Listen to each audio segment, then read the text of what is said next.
Hey, Joe. Nigel, good morning, sir. How are you? Hey, good. How you doing? I am blessed. Thank you. Fantastic. You ready to have a conversation about entrepreneurship? Sure. I like your background. Looks pretty cool. Thanks, man. Yeah. Get my earbuds in. Can you hear me okay? You sound outstanding, sir. Outstanding. Fabulous. Yes, yes. Uh, there you go. Yeah, How's bring it that? down a little further. There we go. You want it to cut off like right at the top of your head. My There you job is to go. make you look your best and sound your best. Hey. The rest is up to you, my friend. Oh, gosh. All right. So, welcome to the hmm show. First off, I acknowledge you for getting all the steps done. Oh, All good. Yeah, thanks. Hopefully seven you got everything steps. you needed. Yeah. Yeah. Let me ask you a question. The one thing I don't think I saw come through was, were you able Mm. to do a contribution to the Patreon account? I thought I did, Support the but I'll show. go back and I'll do it. I'll do it right after this. All I'll right, check cool. again. Thanks. Check it out last night, and I checked on it last night, and I Normally, I went get an through and email reminder when yeah, I'll this. get a reminder. Okay, that's cool. That's great. Yeah. Yeah, no, I appreciate it. All right, got it. Yeah, it just helps me reach more listeners so that Yeah, they could transform their lives, man. yeah, That's what we're standing for. All right. good stuff. Speak to me for 60 seconds about what hmm your goal is to get out of being on the show today so that I can make sure that I serve that up for you. Yeah, what I've done is I took 3 years and I wrote a book, and it's called. Actually, I got a copy here. It's called "Take That Leap." Take that Take leap. that Take that leap, risking it all for what really matters. And so basically what that is as an entrepreneur, I mean, I was a young guy, almost just right out of high school and out of technical college, and I started a little business.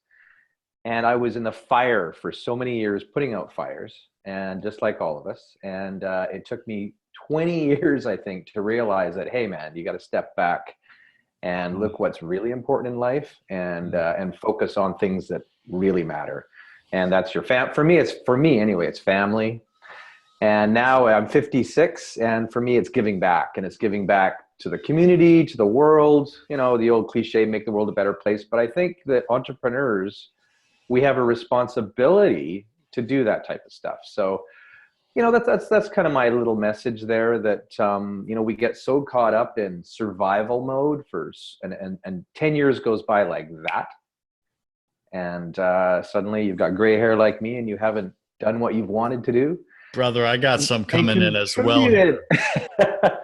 So yeah. So and I've been speaking a little bit. I spoke at MIT in Boston there a few months back. Todd Palmer, you interviewed Todd a few weeks ago, I think, and Todd introduced me to you. So those guys, and then so it's starting to get a lot of traction. So it's just getting my message out. I still operate or have an operating business, but I've been able to set it up so it runs without me. So I'm with you on that. I go in yeah, once a week for 2 hours for my yeah, there you business that go. pays all my bills. Good on you. Yeah, Listen, you and I, it's all about time freedom. That's the one thing we don't get it back is is. our Yeah, time, right? exactly. I mean, I've had a coach for about 15 years. And Mm. the one thing I said to him, I think when I met him, I said, Kevin, I want my freedom back. I want my freedom back. And he said, okay, well, let's work on that. It took a while to do it, but we worked through every little piece, put it into place. And so 2014, 2015, I took off for a year and traveled the world with my family, 17 countries, off the grid, Myanmar, Bhutan. I mean, it was unfreaking best thing I've ever done, best decision I've ever done. But in my head, I was like, there's no way I can do it. There's no way I can do it. Mm. I made up all these excuses, right? It was the easiest thing in the world once you got going. Just making that decision, right? We don't make these bold decisions in You our know, life. And before we know it, our life is like passing by. yep. And then we blame everyone else and we have Yeah, and you're wondering, regrets. yeah. That's right. Your wife's left you. Your kids hate you, and then you're like, "What did I do?" It's their fault. It is their fault. I am telling you. I have reasons and justifications why it's their fault and not me taking responsibility. Yeah, I get it. That's right. I All know. right, cool. See it all the time. So Yeah. you and I are going to have just a man-to-man conversation about entrepreneurship. I am known for asking personal and provocative questions. Therefore, I ask you, sir, this is your one opportunity. Is there any questions or anything that are off limits that you don't want to be asked? No, I think everything's okay. I don't usually like to talk about, money and stuff like that. It kind of, but I mean, whatever. I'm fine. Good. We have a small little section on the money because you and I really get the money doesn't matter. However, I think you and I also get that's where people are at. It matters to them. Exactly, and our job is to get them out of that mindset, right? So we got to speak to them first and kind of like get their attention, all that. All right. So quick housekeeping. Nigel, to clarify, you grant me, Joseph Warren, unlimited worldwide distribution rights to this recording, correct? Correct. You got it. Thank you, sir. And if I heard you correctly, your goal for this podcast is really to expand your reach as far as your message, your new book, and to just touch more lives with your experience. Is that correct? Much more lives with entrepreneurs on. Yeah, exactly. Right. That's awesome, brother. All right, cool. The way you can add the most value to my listeners, Nigel, on this during this conversation, when I get provocative, when I lean in and I get up in your space, just be real, be transparent, show your brokenness, show your humanity. Don't try to look good. When guests try to look good, they don't connect with the audience. The audience is broken. They're messed up. They want to see you got the same issues they do, the same struggles. And if you can do it and become that successful, well, then I can do it. Right. Do you get that? Exactly. All right, brother. Cool. Any last minute questions or comments for me before we get into it? No, I'm good. Cool. The intro and outro are pre-recorded, so I'll just get right into today. Our featured guest is, and then you and I are just having a conversation. Good. And there is anything that comes out. I don't do any editing of the actual show. It's raw. Right. It's real. It just happens, and it's awesome. No worries. All right, good. Brother. All right. And I'm just going to use this this bio here. Yeah. We'll just get into it. All right. Nigel, by the way, I like you already.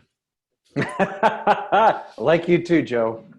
Listen, it's important. It's important, right, to like each other. Yeah, that's fun. This is fun. It's always going to be fun. Yeah. By the way, I go by Joseph, just FYI. Joseph, okay. Always. Joseph, there's too many. Remember that one. Nigel, there's too many Joes. I know a lot of Joes. In my era, everybody was a Joe, right? Everybody. Listen, when I hit 30 years old, I decided to grow up and be a man and go by Joseph. Yeah. All right, let's get into it, my friend. Here we go. Cool. In 3, 2, 1. Today, our featured guest is Nigel Bennett. And Nigel's mission is simple: inspire you to build your own business and maximize your impact in the world.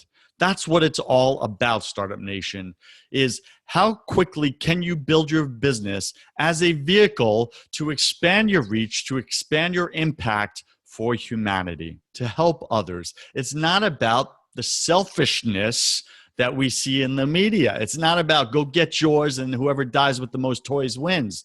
That's a lie. It's BS. This is why I'm bringing Nigel on the show, is because he gets it. He's going to speak about that. In a very uncertain world, entrepreneurs like Nigel Bennett are our best hope for the future. During the 30 years he's been building a business to protect the world's most precious resource, water. He's been whacked on the side of the head as often as he's been nudged out of his comfort zone. Man, I get that. His extraordinary journey from dyslexic high school graduate, ooh, that's cool, to global entrepreneur, adventurer, and now a philanthropist, has much to teach you and I about responsibility, about freedom, and about the bravery that surfaces in moments when everything is on the line. We all have those moments. So listen, in 1992, Nigel co-founded AquaGuard Spill Response Incorporated. The business mission is simple: protect water, the world's most precious resource. For over 25 years, the company has designed, fabricated, and supplied marine oil spill response equipment and provided related services to 3,000 plus clients worldwide. Nigel's built a multi-million-dollar empire.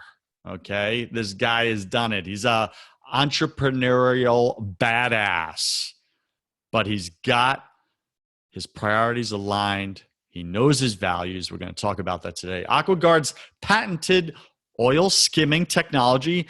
And by the way, Nigel, I went on your website and I saw it. It's really cool what you guys have done over there. His technology has been used to clean up spills from Alaska to the Gulf of Mexico and from Egypt to China, worldwide. I know some of you right now are listening in Egypt, in China.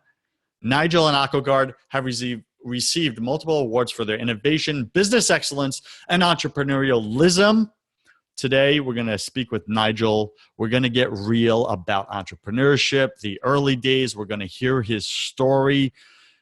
And most importantly, Startup Nation, I brought him on to speak about what does real impact look like?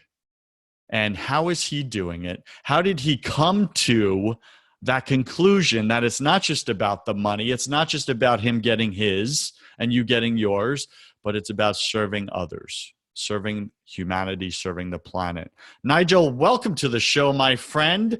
Go ahead and take a minute and fill in some of the gaps in that intro, would you, sir? Wow, that's quite the introduction there, Joseph. Thank you so much. That was one of my best, bro. Wow, boom.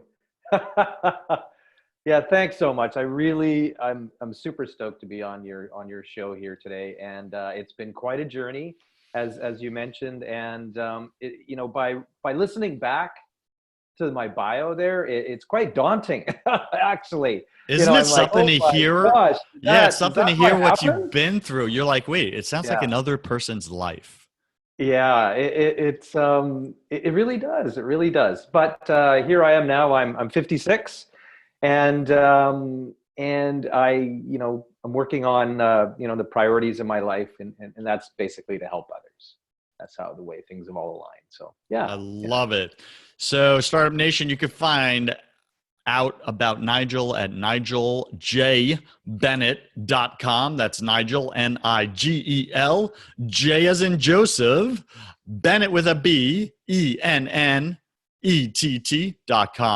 NigelJBennett.com. Check him out. Nigel, go ahead, take a minute. Share with us something personal that very few people in your business life know about you.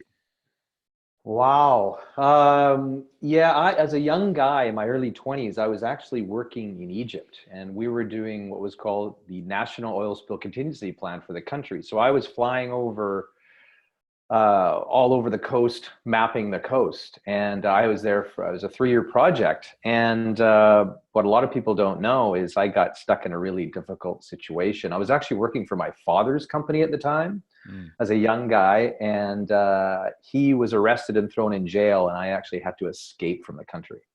What? Yeah. I like that cliffhanger you just dropped in there, brother. All right, take like 60 seconds. Why was dad arrested? Why did you have to escape the country? Well, he was actually arrested under the suspicion of corruption, which was a difficult one for a young guy like myself to understand. And he was in prison for many, many months. And I had a phone call in the middle of the night. His one phone call was to me in a hotel room, a dark hotel room. And he basically said, get on the next bus and stay with Mike, which meant get on the next flight and get out of here and stay with your cousin Mike in London and help to get me out of prison. And so I learned a lot from that experience. And that is basically the reason I started my own business, because I needed to get away. I needed to get away from that type of a life. And I actually broke off against my father's wishes and started AquaGuard Spill Response. Wow. That's pretty tough. Nigel, Yeah. man, you just like went deep real fast. I love that. That was awesome. That's what you Listen, asked. that's what I asked, brother. Let me ask you this. What was that Yeah. like for you as a little boy Yeah. with that Yeah. experience of your dad and then to get that call in the night, middle of the night, and your own life is on the line? What was that like for you? Well, I felt, the Jason Bourne films, Jason Bourne, right? All Oh the different, yeah, Born Identity, yo. I felt like a Jason Bourne. I had no idea what was going on, and people were coming after me from all directions, and I was going through checkpoints trying to get out. So my heart was beating out of my chest. It was the most like humbling experience I think I've ever had. It really grounded me to understand. The first thing is I had been surveying the coastline, and I witnessed the environmental degradation of the Red Sea. Oil 8 inches thick all the way down the coastline, spewing out of broken pipelines into the ocean. And I came from that going, oh my God, what is going on here? As a young guy coming out of Vancouver, Canada here, where everything is green and nice, to that, I was like, what the heck is going on? And then for my dad to be arrested and thrown in jail, and for me having to escape, I was just, I was smacked. It was an awakening, I tell you. Yeah. I get that. Now, most times I Yeah. think when we have traumatic situations like that, traumatic events that happen to us, especially at early ages, Yeah. we tend to create belief systems that mostly limiting belief systems around that. Like, True. this is what I'm never going to do, or this is what this means, or whatever. What belief system did you create? Was there a limiting belief system at that moment about your dad, about family, about entrepreneurship, about anything? Yeah, my belief at that time as a young 21, 22-year-old guy actually was this was the perceived normal for me. So I actually started living in that world where this became normal until a light went off when I got back to Vancouver, and my sister was working in my company too. And it was like, you know what, we need to shift, and we need to do something on our own. And our beliefs and our ethics clashed with our father. So the two of us, I actually walked into his office and I said, we're out, we're leaving. And it was the hardest decision I've ever made. And we went out, and we had no money, we had nothing, and we started our own business. Yeah. At that moment, what did you decide about how your life was going to go? So my life was going to change in a big way. It wasn't, I was going to align it in, at that point, it was hard to tell. I was a young guy, but I really wanted to help the environment. I'd been in Venezuela before that, and I'd seen the Venezuelan oil on Lake Maracaibo, oil again spewing everywhere, and we were being shot at by the FARC guerrillas. So I was doing an overflight of the Maracaibo Lake, and we got too close to the Colombian border, and they were taking pot shots at us and warning us to leave. And I realized that I needed to make a difference in the world. While I was in Egypt, I did an overflight with an ex-US Vietnam pilot. His name was Johnny.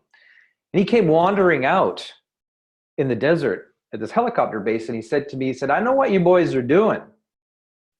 You boys are going to do an overflight, and you're going to go take a bunch of pictures. But he said to me, do you really think that anybody gives a shit about what the hell you're doing? 300 miles from here in Cairo, people can't even feed themselves. So you really think they care about the Red Sea and the ocean here? He says, I appreciate what you're doing, but you really think you can make a difference? And that resonated with me for years and years afterwards. Do I really think I can make a difference? I really did think I could make a difference. So coming back to Vancouver, I grabbed my sister and another fellow, Lawrence, and we broke off and we formed AquaGuard because we had clients that needed help all over the world. And there was no technology that could help them clean up these type of oil spills. So that's what we did. We broke off, and then the struggle began. I get that. So let me jump in right there. You believed you had, and just let me put in my own words here. You had this delusional belief that you could impact and really make a difference. And here you are being told by this guy, you're not going to make a difference. You guys are full of it. Yeah. Yeah. What really made you think that you could make a difference? And how did you know you weren't full of it? Well, I was a bit of a fighter because I'm dyslexic and I've got ADD, and I was kicked out of every school. I got into technical college and I got kicked out after the first term and told, you cannot come back. And I said, well, I have to come back. And I went back and I agreed with the dean to take all the courses I failed at night school and day school at the same time. So I was used to people telling me I can't do things. So when Johnny, the helicopter pilot, came out and said, you really think you can make a difference? That really got a bee under my bonnet. And I'm like, hell yeah, I can. And things evolved from there. So what I'm hearing you say is when people tell you you're crazy, that actually serves as fuel for you to go and do the very thing that is making you crazy to them. Is that correct? For me personally, it does. Yeah. Yeah. Man. Exactly. Yeah. I love it. I got it. All right. Let's get down to business. My audience loves context, Nigel. Mm-hmm. How much revenue did your business do approximately, gross revenue, in the past 12 months? We'll speak about AquaGuard specifically. I'll give you between 10 and 20 million. Got it. Awesome. Congratulations, brother. That's awesome, right? That's a lot of hard work. I know what that's like. How long did it take you to make your first 100,000 in that business? How long of a time frame from start to 100K? It was probably about 18 months to 2 years after we broke off my father's business. So my sister, myself, and another fellow, Lawrence, who I went to school with, we broke off and we rented a little warehouse and we leveraged everything we had. I just got married at the time. My wife had a little bit more money than I had because she had 3 jobs. She worked 3 jobs. And we had a little house and we leveraged everything against our little house. And so we were bidding on some projects that were from some of our international clients, because I was fortunate. I'd been traveling a lot with this mapping company that I was with. And so we were very, very fortunate and we worked extremely hard, and we were able to get a contract out of Taiwan for I think it was a couple of hundred, probably 150 grand contract, which was, we were $50,000 in debt when we broke off, because my father said, okay, you want to leave? This is what you owe me. And it was 50 grand and we had to pay this off. We had nothing. So yeah. So this was a huge contract for you. 2 years. Yeah, it was a huge contract for us. We had everything on the line, and there were, you know, it was some things that we hadn't done before. We really took a risk in some design work, because we started manufacturing oil spill containment barriers that you saw in the BP Horizon oil spill in the Gulf of Mexico. Those containment barriers that help contain the oil, and little, you know, skimming systems. We were starting to play around with these containment barriers at that time, and that's what we did. We got a contract for that on some real systems, and got it. Yeah. All right. So let's get into like the specifics here, right? Tips and strategies. How did you make the first 100K? What are your top 3 tips or strategies that you did that you want to share with my audience right now? Yeah, let me just, I've got a note here. Notes are good. Notes are good. I have some notes. I'm actually taking notes. I mean, the biggest thing is for me is to make that decision to step out or do something on your own. You know, we all sit and contemplate and procrastinate about, I wish I could do this. Oh, only if I could, you know, I could do this. And it was the biggest thing for me was taking that step or taking that leap to leave my father's company. And yeah, that was huge for me. So that was one thing. The next thing was finding out, you know, we were looking at manufacturing products, because I was involved in mapping. Sorry, there's a phone ringing there. Mapping countries that had massive oil spills, marine oil spills. So my partner and I, we thought, you know, we need to design equipment, some kind of equipment that's going to fit a niche that we can manufacture and sell locally and internationally. So it was finding a niche. What do we do better? What we were thinking, we sat down and we thought, what do we do better than anybody else in the world? What could it be? What could it be? And at first it started with these containment barriers, but secondly, it evolved into these oil skimming systems. And we now do this better than anybody else on the planet, is manufacture these oil spill risk recovery systems. So it's finding the niche. Finding a niche, that was for me. And another thing that we had a couple of contracts, and life was living in the fire. We were putting out fires every single day. It was like from one crisis to the next crisis to the next crisis. Until a buddy of mine, who is a 320-pound lineman from the Canadian Football League, his name was Trevor, he dragged my ass into a group called the Entrepreneurs Organization, or back then it was called the Young Entrepreneurs Organization. YPO. Yeah. YPO, YEO, EO, all that stuff, right? Mm-hmm. And I got to tell you, and tell your listeners, that was probably the best decision that I don't know if I made the decision. He dragged my ass in there. But that was one of the best things I ever did, because I thought that I was the only one living in this hell. Did you think you were more unique? I thought I was totally unique. I was, I thought I'm the only one suffering like this. Nobody can.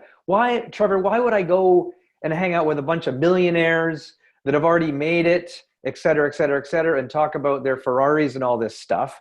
I'm not that type of guy. I'm a bare bones, work hard and get it done type of guy, and I'm living in hell. And he said, come to one meeting. Come to one meeting. And I went, and I realized that all of the guys that I met were in exactly the same boat as me. And we all became extremely tight friends. We have focus groups of 9 of us. And, 25 years later, we're all extremely good friends. All our kids are friends. But that was a major life-changing shift, was to be able to get in and learn from other entrepreneurs that were going through exactly the same thing, from starting a business now to raising your kids while you're starting a business, balancing your family and your business. And oh my gosh, it was paramount. And then now let me jump in on that one. All right. Hold that thought. Yeah. So entrepreneur organization, as far as I'm aware, it does not come with a cheap price tag. So I know there's some entrepreneurs listening right now on my show that are like, listen, joining a huge peer-to-peer mentor group with a heavy price tag, because these guys are all successful, they're already doing millions and everything like that. I can't afford it. What do you say to them, Nigel? Right. Well, what I would say is that's bollocks. as they say in the UK, bollocks. But no, I totally understand that. But there's a lot of other organizations that don't have the high price tag, that are entrepreneurial groups that you can get into. When I joined YEO and YEO, YPO, they were pretty much the only organizations like that. That was like 20 something years ago. But now there's a lot of groups and peer groups that entrepreneurs can join. And I think it's absolutely imperative. There's that, and then get a coach. And I know coaches, again, that there's a price tag. I hired a coach 15 years ago when I was in the fire and struggling. His name's Kevin Lawrence. He's now one of the most highly recognized coaches in the world. And he's just evolved that way. And his price tag, I remember, I think it was $3,000 for the day. And I'm like, there's no way I can. And then another friend of mine said, no, meet him, have a discussion. If you don't like it, you can tear the check up at the end of the day. And so I met this guy, and he was able to pull so much out of me. I ended up hiring him. And I've had the same conversation with hundreds of entrepreneurs over the years. They say, oh yeah, I want to get a coach. But the price tag is so high, and it may be $100, it may be $1,000, it may be whatever. But every single penny that I've paid this guy, I've got back 25 times or more. Because as an entrepreneur, sorry, Joseph, just one little thing. As an entrepreneur, we are at the top of the food chain. We don't answer to anybody. And that's the most difficult part. We don't have anybody to bounce our ideas off or anybody to hold us accountable. Listen, I'm a segue on that because that's super powerful, right? I have another podcast called Broken Catholic where I speak about the faith component, right? Yeah. You can't get your business right until you get your faith right. And when you try to live this duality, you're like this bipolar type of person and you show up inauthentically in your business because you're not authentic with your faith.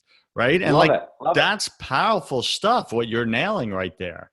So also Startup Nation, a little preview here. We're going to have Nigel's coach, Kevin, on this show in just a few weeks. There you go.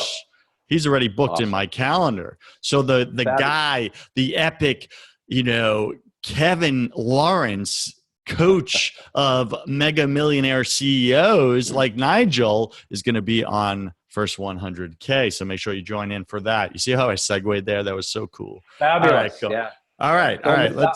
I love it. Let's talk about your mistakes. What mistakes did you make, Nigel? I stayed way too close to my business in the fire for too long and never stuck my head out to breathe. Why did you do that? Well, because every single day there was a crisis. It was crisis after crisis after crisis. And in the beginning, I sacrificed my family. I sacrificed everything for the business. And I actually call it the doorknob effect. So every single day, I'm sure your listeners can totally resonate with this one. Every single day I would get to my office. I would step out of my car and I would go up to the door of my business, touch the doorknob, and I'd close my eyes and go, what the heck is going on inside? As soon as I stepped through, it'd be a completely different world. It would be a bee's nest of crises and activity and people needing me and wanting me. And it was, I never was able to take breaks and see things from, 30,000 feet. And I just find that it's extremely important for entrepreneurs to get away and clear our heads. And it was something that I had to learn the hard way. Let me jump on that. Startup Nation, let me speak to you right there because that's such a huge wisdom explosion that Nigel just dropped on you, right? Is your business a burning house that you show up to every single day and go into the fire and then wonder why you can't breathe? It's really difficult to breathe and take a deep breath of oxygen when you're in the burning house. And what Nigel's saying here is you need to step outside of the house to get some fresh air so that you could go in and extinguish those fires once and for all. Nigel, what shows up for you in that?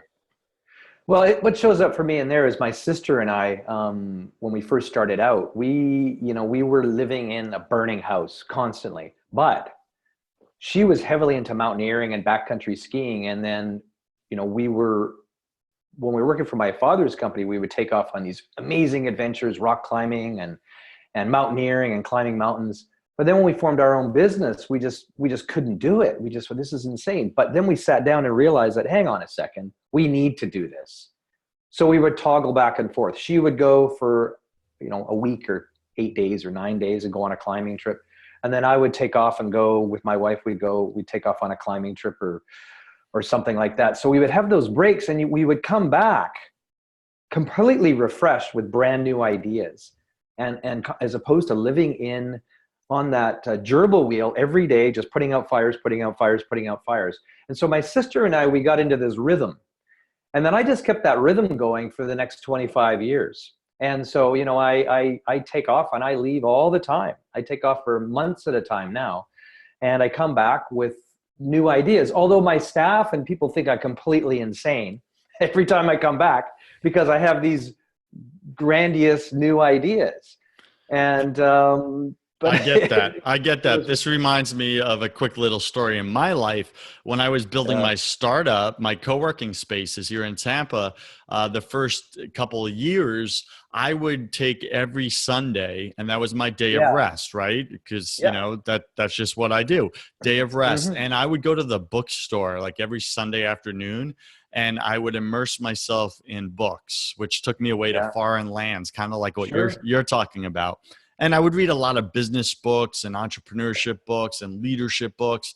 And then I would come back to work on Monday morning with like 5 to 10 new, fresh, outside the box ideas. And my team, a bunch of pragmatic, day-to-day operators, would freak the F out like every single Monday because Joseph was coming back because he was at the bookstore on Sunday, and it would freak him out. And I remember I had to learn how to tone it back in my delivery.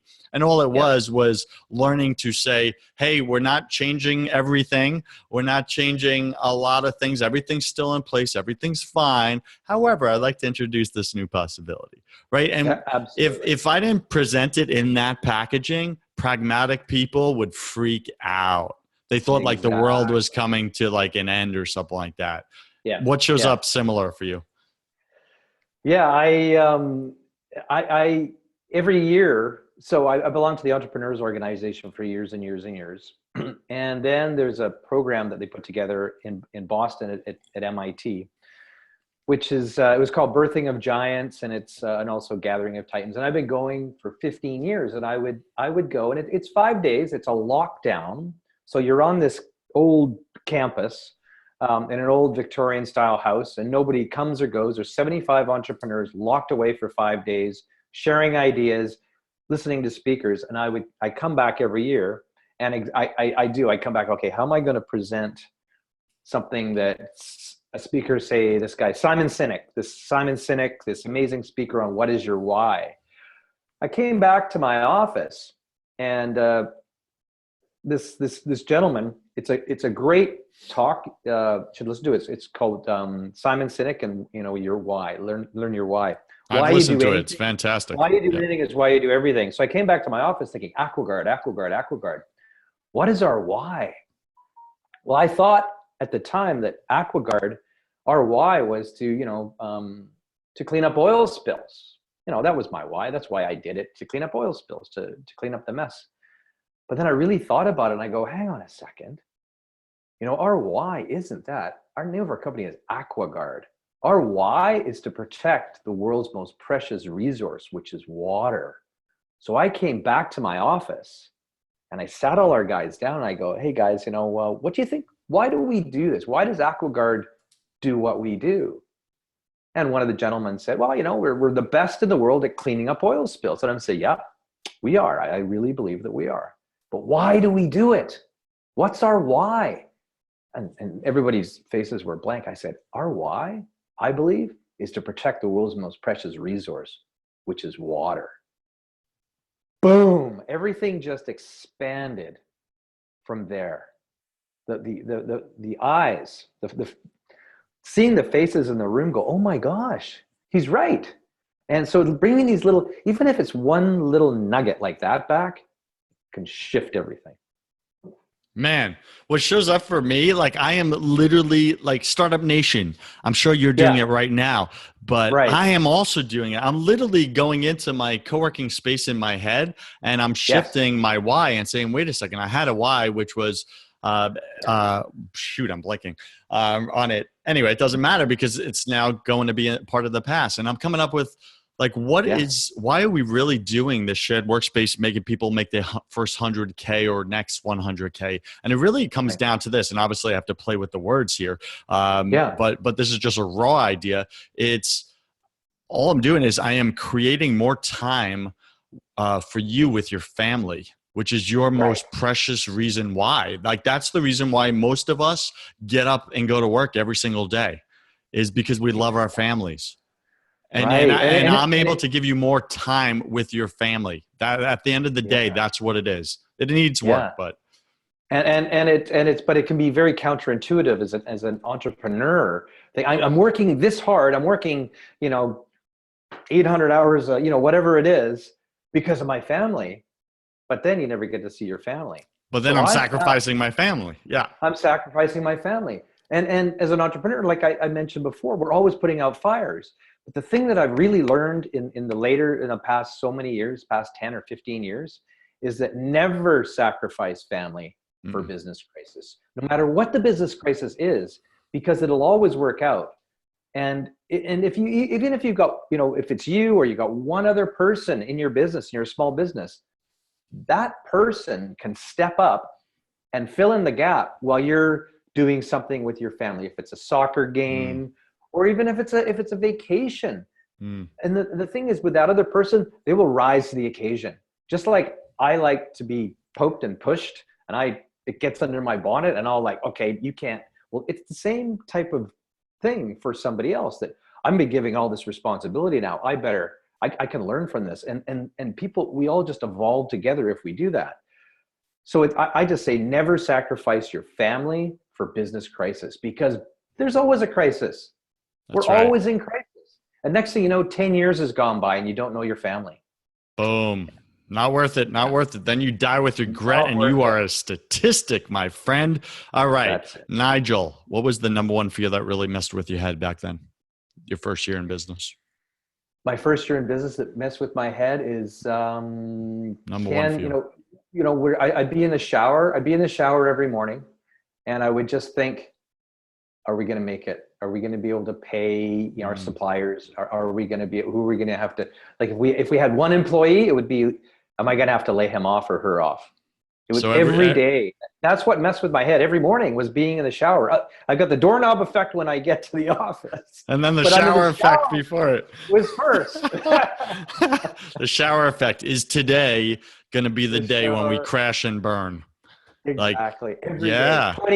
20 years I did that every day in the shower process. That's how I do my processing, was in the shower. I don't know. Dude, it's amazing you're aging That's so me. well. Serious, with the 20 years of stress like that you created on yourself.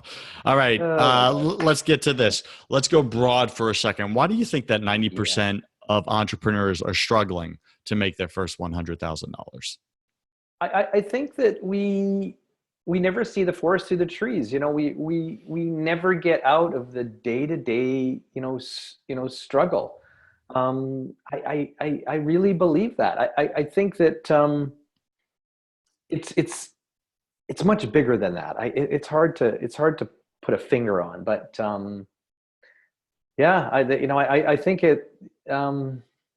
it's, we're always in crisis, and we can never quite make it, never quite make it, never quite make it. And the only way that we can process things is to get away, even for Mm, half a day, and mm, think, okay, what's a bigger picture here?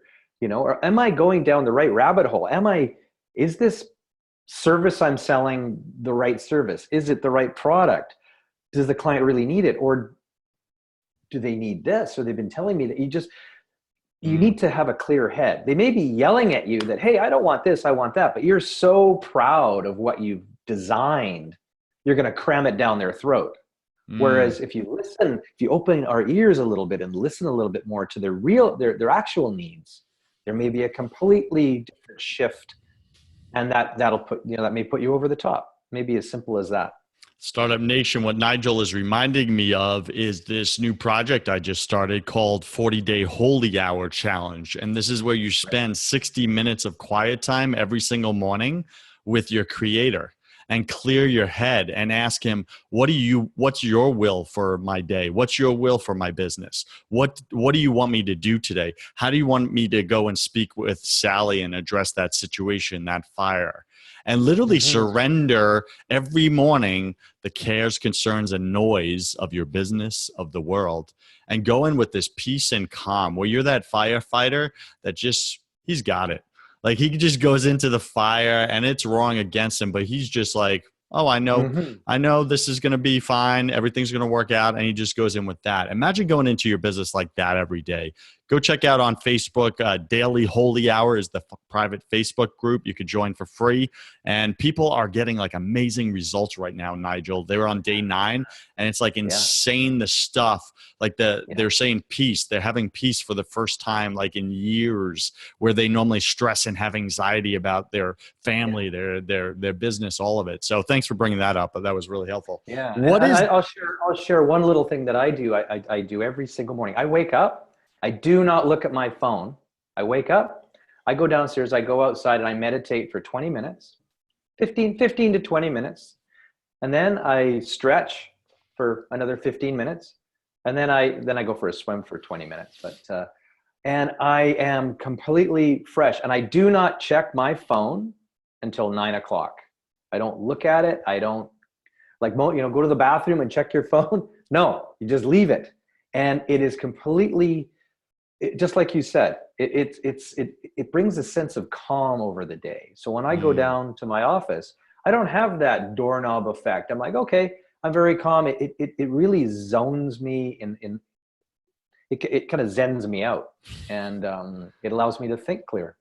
You are thinking so clear because you literally just answered the next question that I was going to ask you, which is, what is your daily habit that helped you get to where you are? Dude, brilliant, right? Look at you. You really zened hard this morning, my friend. Well done. All right. What's the favorite website, app, digital resource that you would recommend to Startup Nation as they're struggling to break through that elusive 100K milestone? Wow. Well, a website, I mean, they could go to my website if they like, which shares a lot of tips and whatnot. There's just there's so many. Any favorite one that comes to mind? I'm drawing a blank. I mean, there's a book that is the Bible of pretty much all, the young entrepreneurs back in the day, and it was the E-Myth, Michael Gerber's E-Myth, which basically states, you start a business, you build a business, and you set up the systems inside your business to basically run itself, hopefully, and so you can step back one day. So got it. Startup Nation, go pick up that book. There you go. All right. So Startup Nation, I just want to do a quick recap of all the wisdom, the value, the tips that Nigel has shared with us today. So when we ask for strategies, hey, Nigel, how did you make your first 100K up and now your first million, 10 million, etc.? This is what Nigel had to say. First thing he did, he declared the big decision. He declared it out loud. Here's what I'm going to do, and I'm deciding it right here in this moment. That's what you want to do. Make that big decision, decide it, declare it, get clear about it. You got to be definitive and then hold to it. Without that, you got no foundation. All right? Number two, what do we do better than anyone else in the world? Ask yourself that question. Get with your team about it. What do we do better than anyone else in the world? What is it? What is that thing we're going to do better? Okay.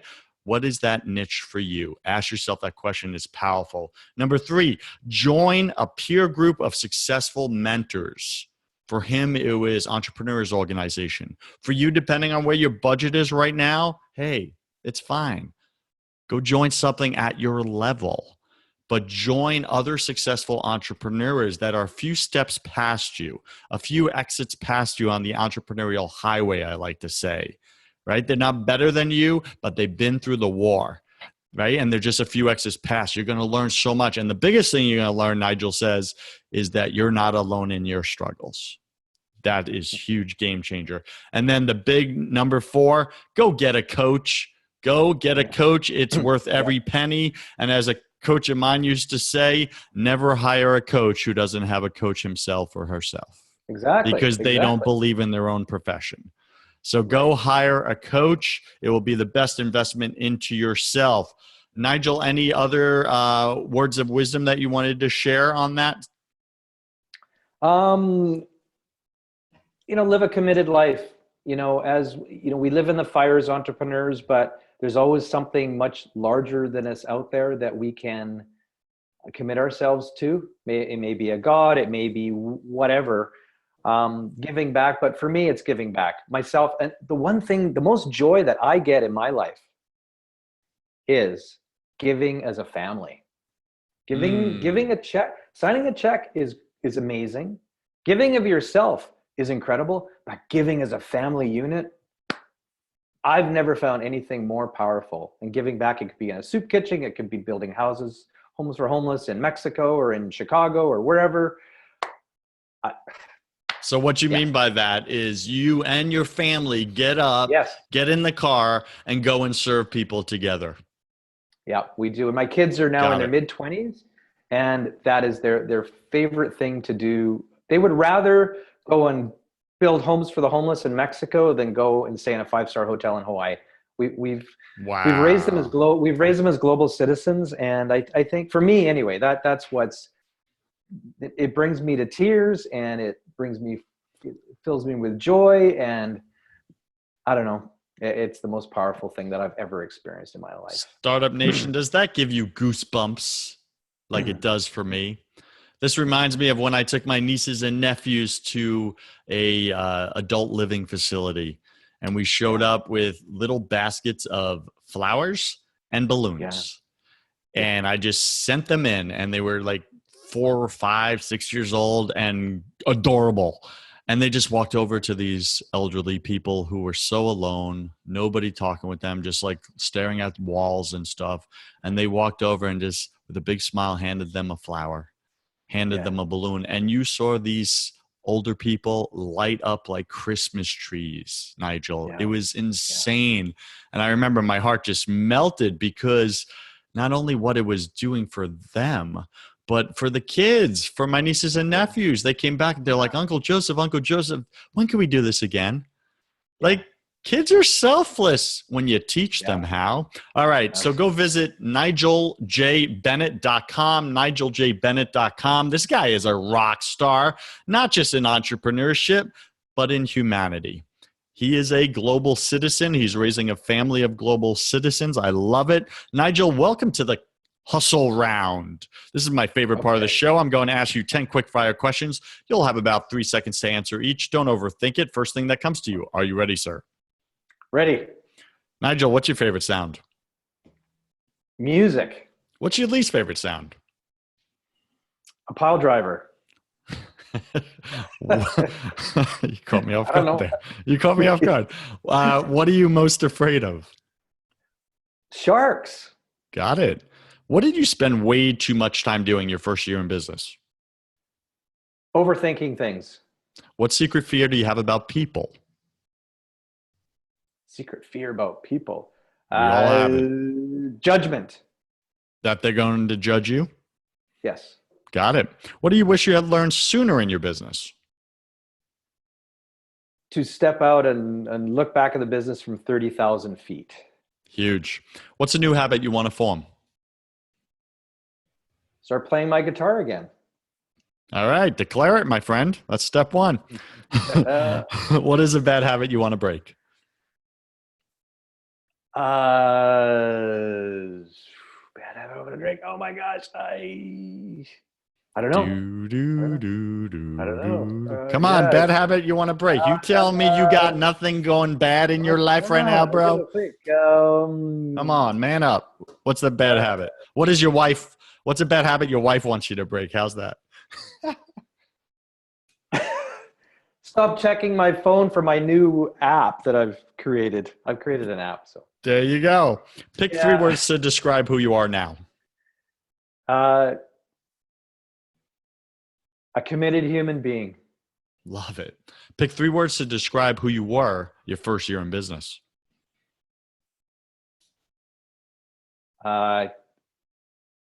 Chaos, complete chaos. Firefighter. Dude, you're literally in my head. I literally was thinking firefighter as the next 2. That's hilarious. And last question, Nigel, if you could come back to life and tell your family and friends only one piece of advice, what would you say to them? Protect our planet. Got it. Any final wisdom? What's the one thing that you want my listener to know about making their first 100K or next? I think, making 100K or 10 million, I just think as entrepreneurs, we have a responsibility. We have a great responsibility to humanity and to give back in whichever little or large ways that we can.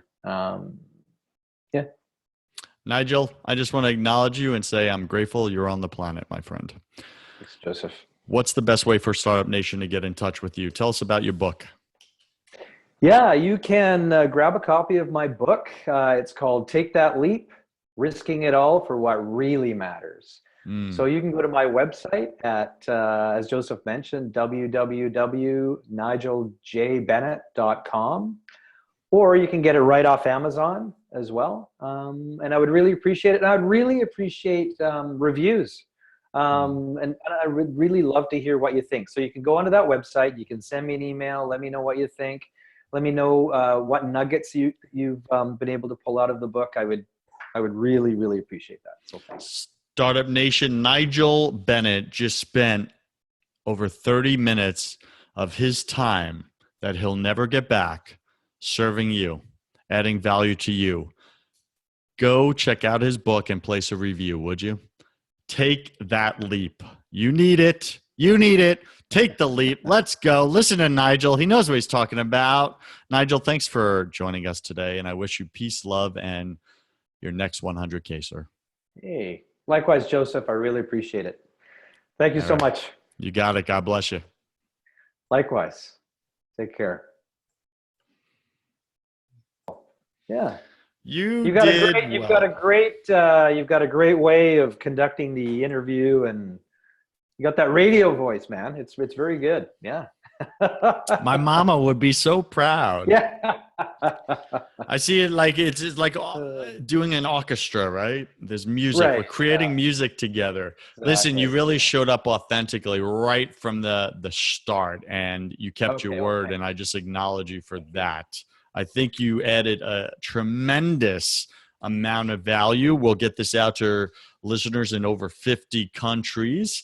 And you're going to do your part like you've committed to and get it out to all your list, all your channels.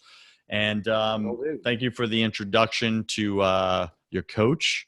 Kevin, yeah, he's an awesome guy. He's fabulous. You're going to love him. Yeah. Yeah, I'm sure he's going to be great. And I'll do my best to find out some secret things that he knows about you that nobody else. No, I'm kidding. Maybe I will. Maybe I won't. He does. Yeah. No problem. No, but it's awesome, right? Like he's contributed to your life. You wouldn't be the man you are today without him in your life, right? And that's powerful. I'd be in an institution. I tell you, and I swear, like you tell him that. I say it all the time. I'd be in the loony bin if it wasn't for Kevin. He just held me accountable to what I wanted, like my dreams and my aspirations. He says, "What are they?" And the very last thing on my list that I'd set up over years working with this guy said, "There's one more thing on my list." I said, "What is it?" He says, "Well, it says take off for a year and travel with your family." And I'm like, no, that's not possible. He goes, "Well, does your wife, Reiko," my wife's name is Reiko, and does she still want to go? And I'm like, I don't know. And so she was in the kitchen, and he says, "Well, ask her." So I asked her, "So Reiko, you still want to?" And she goes, "Oh, hell yeah, let's go." And I'm like, "She wants to go." He said, "Let's make it work." Boom, we set it up. Within a couple of months, I was gone. So I had all that in my head. Can't do it. And he just held me accountable. This is the top of your list, man. This is what you dreamed about doing. We did all this work to get to this point, and you say you don't even know anymore? Like, come on. So we went. It was the best decision I ever made. You made the decision. That's why. Man, powerful stuff. You're making me rethink so much right here. Thanks for the indirect coaching, my friend. That's good stuff. All right, listen, you are now part of my family. So ask me for anything, okay? Whatever I can do to help and serve you, let me know. And I'm going to get your sponsorship thing going here too. Yeah. It's a big whopping like $1 or $5 a month. Woohoo! But you know what? It's about support and contribution, right? And like I said, man, we're transforming lives. You're doing a great thing, right? You're doing a great service to. Nobody's talking about this. Nobody's talking about how to make your first 100K. Exactly. And it's like, this is where 80% of businesses drop. Yeah. Like right here, they die. Yeah. And nobody's talking about it. I go to this thing at MIT every year with Todd and all these guys. And then we have speakers come in and it's always, how to get to a billion, and I'm like, I don't fucking care. I don't care. I don't want to be a billionaire. That's the last thing I want. That's a great title to a book. I don't want to be a billionaire. Yeah, and they just preach on like it's the first 100,000. It's your first whatever. It's that creating an amazing life is the goal. It's not all the toys. It's having the relationships with we have like my kids, and my kids are in their 20s now, and they're friends. My son goes to university in a different city. All their friends are here almost every night, still hanging out. Hey, dude, how's it going? We're going surfing. We go, yeah, let's go. We're up on Whistler skiing, and I'll get a phone call from my son's friend. Hey, Nigel, it's snowing like crazy. Come on up. I'm like, okay, so I'll bolt up and I'll ski with, it's like, You're doing something right when that's it's happening. that, I think that's the important thing. Those are the important things in life. Really great job. I got to run, my Yeah. friend. Yeah, Joseph. Yeah. Great. Thanks for Great being hanging on the out with you. show. I will Yeah, get you no the worries. link sometime tomorrow, I would say. Your show goes live this Thursday, early AM. Thursday. Okay. Super. Okay. And I'll get you Thanks, the man. link sometime tomorrow or later today. And you feel free to share it whenever you want. So you can share it Okay. before it goes live. Okay. Great. All right, brother. God Super. bless you. All Talk soon. right. Thanks. Bye. Yeah. Ciao.